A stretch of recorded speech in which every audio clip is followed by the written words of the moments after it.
அனைவருக்கும் ஆசீர்வாதமான நாள். நான் இன்று பேச எடுத்த வார்த்தை தேவ வார்த்தையானது ஆதியாகமம் 29:13 அதிகாரம். இவ்வாறு சொல்லுகிறது: லாபான் தன் சகோதரின் குமாரனாகிய யாக்கோபனுடைய செய்தியை கேட்ட பொழுது அவனுக்கு எதிர்கொண்டோடி அவனை கட்டி கொண்டு முத்தம் செய்து தன் வீட்டுக்கு அழைத்து கொண்டு போனான். அவன் தன் காரியங்கள் எல்லாம் விவரமாக லாபானுக்கு சொன்னான்.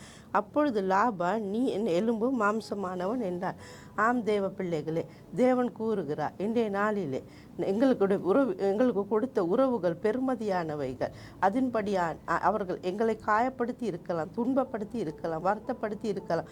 ஆனால் இன்றைய நாளில் தேவன் கூறுகிறார், உங்களுடைய பாவங்களை நான் மன்னிப்பது போல உங்கள் உற்றார் உறவுகளோடு செய்கிற தவறுகளை நீங்கள் மன்னித்து அவர்களுக்கு ஒரு முன்மாதிரியாக இருங்க என்று தேவன் தாமே உங்கள் ஒவ்வொருவரையும் ஆசீர்வதிப்பாராக.